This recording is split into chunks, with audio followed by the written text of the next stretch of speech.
తర్వాత రమ్మగారు పేర్లు చెప్పకూడదు. ఒక సమస్య ఏంటంటే ఒక ఫోను ఒక ఇద్దరి దంపతుల జీవితాలని ఎలా నాశనం చేసింది అనేది. ఈరోజు హస్బెండ్ అతని ఫోన్కి అతని పాస్వర్డ్ పెట్టుకుంటున్నాడు, వైఫ్ ఈవిడ ఫోన్కి ఈవిడ పాస్వర్డ్ పెట్టుకుంటుంది. నేను అడిగింది ఏంటి అంటే వాళ్ళని, మీకు ఏ రహస్యాలు లేనప్పుడు మీ ఫ్యామిలీ అంటే మీ హస్బెండ్ దగ్గర మీ వైఫ్ దగ్గర మీరు ఎందుకంత రహస్యంగా ఉండడం?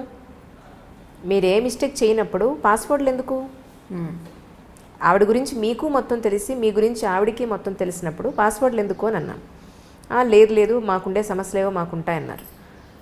అలాంటప్పుడు నిజంగా ఒక అమ్మాయి ఇల్లు దాటి 4 గోడలు దాటి గడప దాటి బయట ఉద్యోగానికి పెడుతుంది అంటే ఎన్నో రకాలైన హెరాస్మెంట్స్ని మోగగా భరిస్తూ చేస్తూ ఉంటుంది.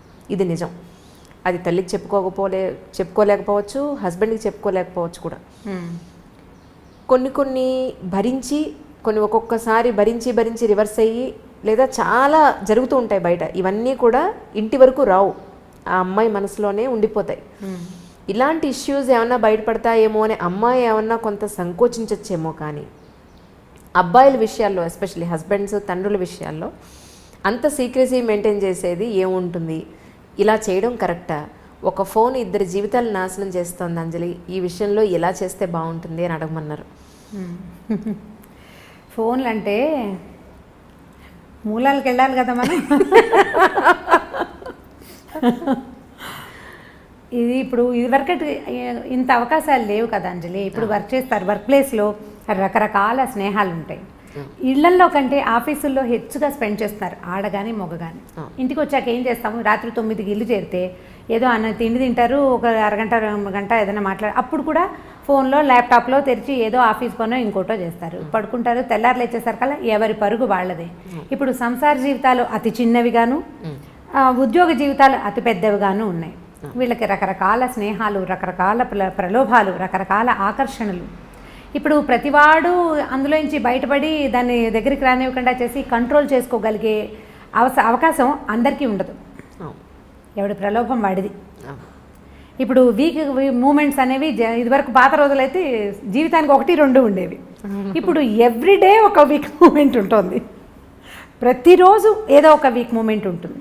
ఎందుకంటే వీడిని పట్టి లాగేవి, వెనకాల పట్టుకోగలిగే బంధాలు కొంచెం తక్కువ అవుతున్నాయని అనిపిస్తుంది. మానసికంగా లేవు, మానసికమైన బంధాలు దృఢత్వం లేకపోవటం వల్ల వీళ్ళు ప్రలోభపడడానికి హెచ్చుగా అవకాశం కనిపిస్తోంది. ఇప్పుడు ఆడవాళ్ళు మగవాళ్ళు కూడా. ఇందులో మగవాళ్ళు ఇలా చేస్తున్నారు, ఆడవాళ్ళు చేయటం లేదని మీరు అనుకోకండి. నేను ఫెమినిజంకి నేను బాగా వ్యతిరేకిని. ఎందుకంటే ఇప్పుడు ఆడవాళ్ళు ఏం చేయట్లేదు, ప్రతిసారి ఆడవాళ్లే విక్టిమ్స్గా లేరు, ఏం లేరు. మనం పేపర్ తెరిస్తే ఇప్పుడు వాళ్ళు దుర్మార్గులుగానే కనిపిస్తున్నారు, వీళ్ళు దుర్మార్గులుగానే కనిపిస్తున్నారు. సొంత పిల్లల్ని చంపేస్తున్న వాళ్ళు, పావుల్లాగా పెట్టిన గుడ్లని మింగేసేవాళ్ళు ఎంతమంది ఉన్నారు. మంచి అటు ఇటు కూడా ఉంది, చెడు కూడా ఉంది. ఇదివరకు కొద్దిగా తక్కువ ఉండేది పాత రోజుల్లో. ఇప్పుడు విశృంఖలత పెరిగింది. పిల్లలే కాదు, పెద్దవాళ్ళు కూడా దీనికి ఏమి అతీతులు కాదు. ఇప్పుడు ఇలాంటివి మీరు చెప్పినట్టు ఫోన్ కనుక మీ మధ్యలో ఉంటే ఈ బంధాన్ని బలపరచుకోవడానికి మనం ఏదైనా ట్రై చేయాలి. ఇప్పుడు గొడవ వచ్చింది, ఏదో ఫోన్ వల్లే అనుకుందాము, సెపరేషన్కి దారి తీస్తుంది ఇది. అవును, ఫోన్ని సెపరేట్ అవుతావు, తర్వాత ఏం చేస్తావు? ఈ ప్రలోభం లేని మనుషులు ఉన్నారా ఇప్పుడు లోకంలో? లేరు కదా. సో దీన్ని తెలుసుకుని వదిలిపెట్టేయండి, దాన్ని వదిలించడానికి ప్రయత్నం చేయండి, మాట్లాడుకోండి. మాట్లాడాల్సిందే తప్పిస్తే రెండో దారి లేదు. ఇప్పుడు దీనికి ఎన్ని రకాల కారణాలు ఉంటాయో. వీళ్ళిద్దరికీ ఫ్రెండ్షిప్ సరైనది లేకపోవటం, వైఫ్ అండ్ హస్బెండ్కి సరైన సెన్సిటివిటీ, సాన్నిహిత్యం లేకపోవటం.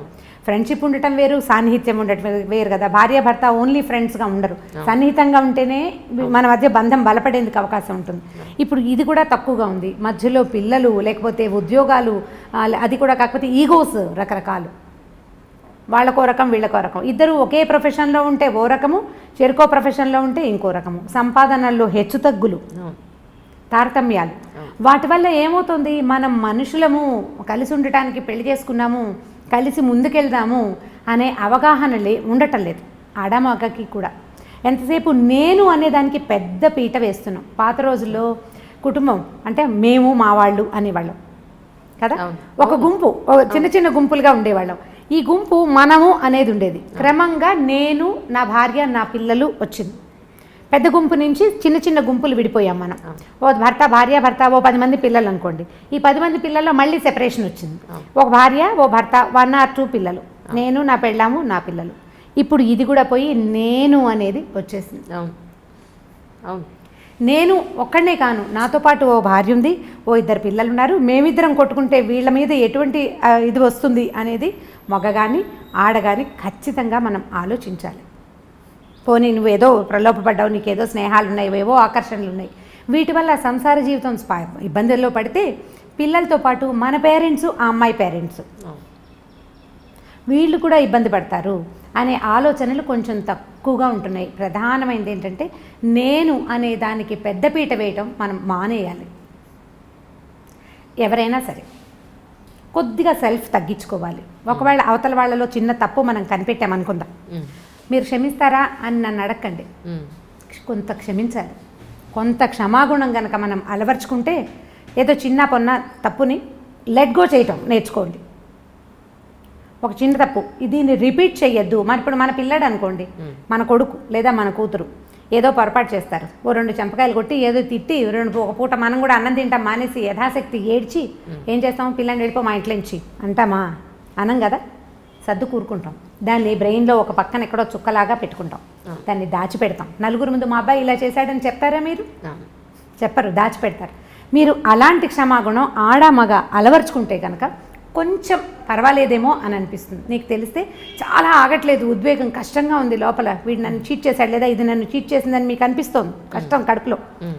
దాన్ని ఎవరితోటైనా క్లోజ్ ఫ్రెండ్స్ తోటి, ఆ ఫ్రెండ్షిప్ ఎలా ఉండాలి, నూతులోకి రాయి వేస్తే రాయి నిదానంగా వెళ్ళిపోతుంది అడుగుకి, అలా కూడా రాదు పైకి. అలాంటి స్నేహం ఎవరితోటి ఉందో వాళ్ళతోటి షేర్ చేసుకోండి. ఎంత కష్టమో ఈరోజు అలాంటి స్నేహం, చాలా కష్టం, చాలా కష్టం. మనం ఒక మాట చెప్తే దానికి చిలవలు పరవలు చేసేసి దానికి ఇంకా మసాలా యాడ్ చేసి మళ్ళీ ఎక్కడెక్కడి నుంచో మళ్ళీ తిరిగి మనకే వస్తుంది. అవును, మనం చెప్పిన ఒక సెంటెన్స్ 100 రకాల సెంటెన్సులుగా మన దగ్గరకు వస్తుంది. అవును, దీనికి ప్రయత్నం చేసి చూడండి. ఒకసారి లెట్ గో చేయటం వల్ల, క్షమించటం వల్ల మీకు లైఫ్ ఈజీ అవుతుంది. ఈ సమస్యలు వస్తున్నాయి, ఉన్నాయి, ఇంటింటా ఉన్నాయి. ఏదో 10 ఇళ్ళకి ఒకటి కాకుండా ఆల్టర్నేట్ ఇళ్లలో కూడా కనిపిస్తుంది.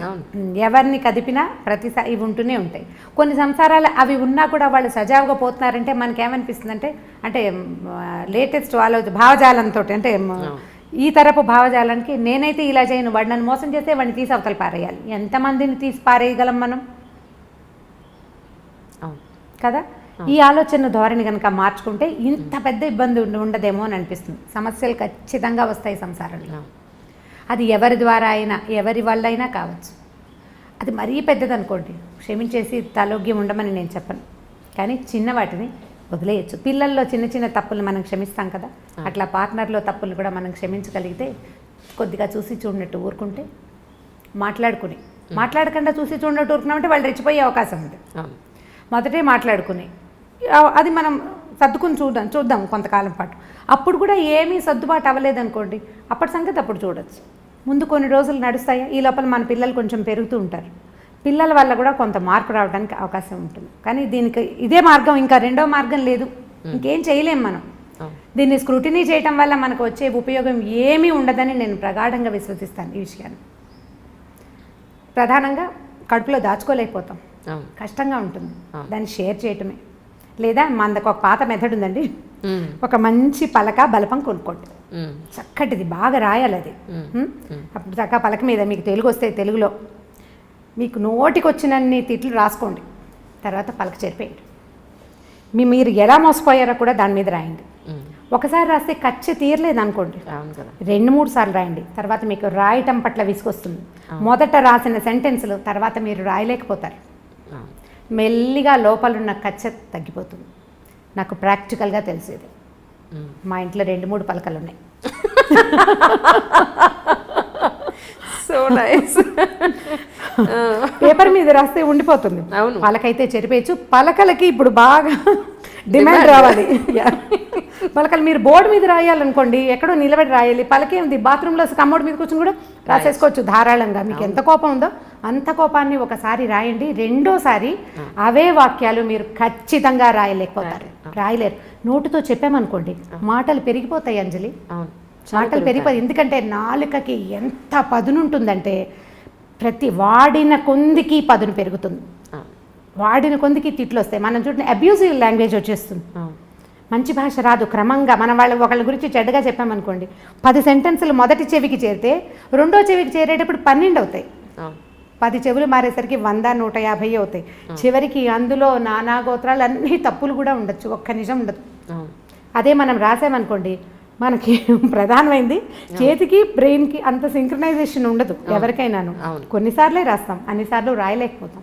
వాళ్ళకి కొనుక్కోండి, మీరు ఎవరినైనా క్షమించగలరు, నాది హామీ. అంతే. This is Lavan Tripathi. నేను మీ Sai Dharam Tej. This is Niharika Konilala. And don't forget to subscribe to iDream. Please subscribe to iDream Media. Please subscribe iDream Media. Do subscribe to iDream. Subscribe to iDream Media. Please subscribe iDream. Do subscribe to iDream Media. Don't forget to subscribe. Click on the button below. Please do subscribe to iDream. Don't forget to subscribe to iDream.